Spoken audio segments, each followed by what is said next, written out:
นี่เขามากินข้าวเฮ็ดเองเมนูเฮ็ดเองเมนูซื้อปลาโคชินเซมเปลนรัดหน้าอืมอืมอืมอืมอืมอืมครับอืม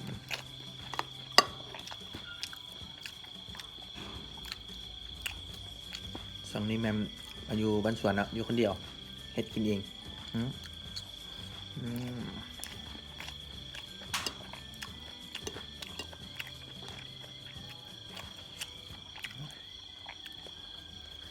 อืม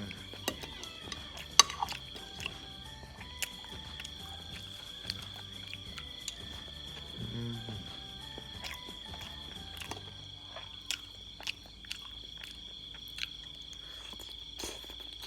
อืม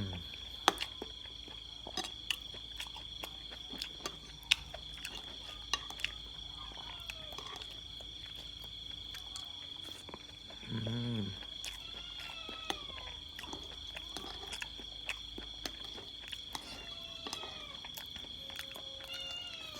อืมอืม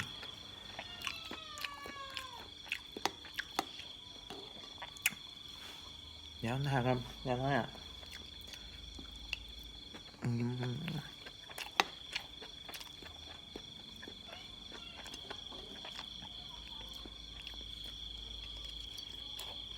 อืมอ๋อเนาะ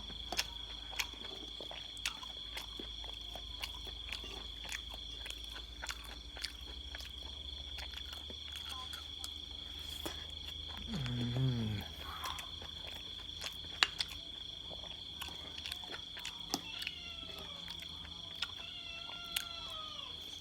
อืมให้แมวก่อนละแมว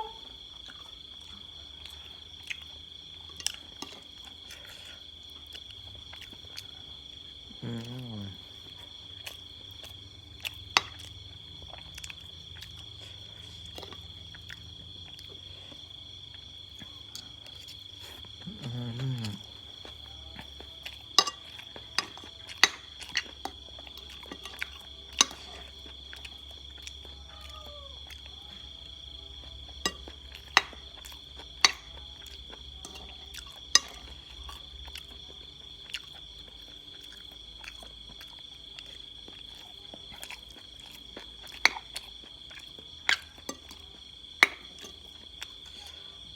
อืมอืม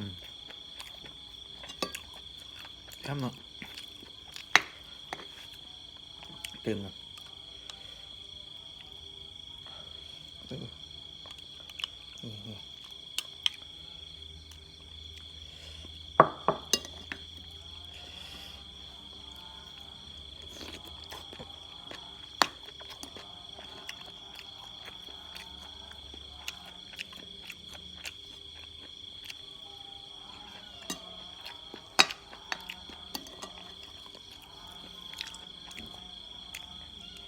อืม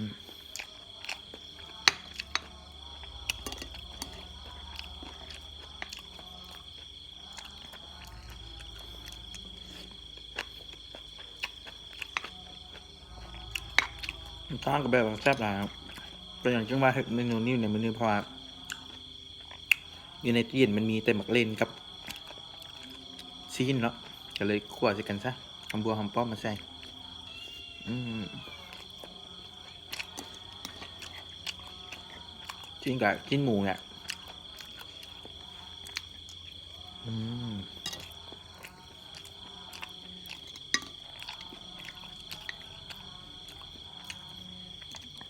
อืม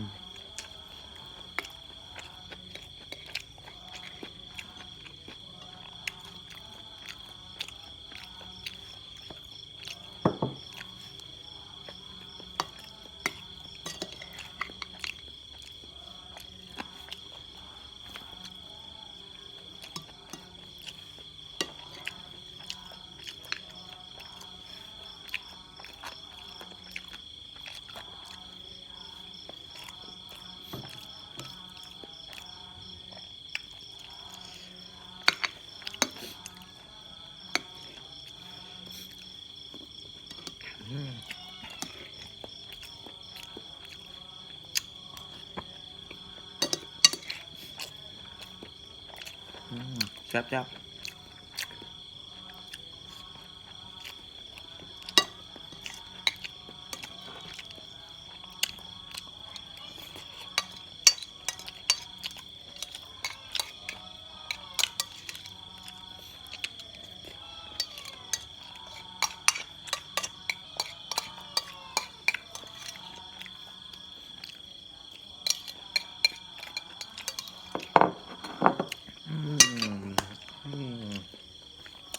หมดแล้วเนาะโอ้ย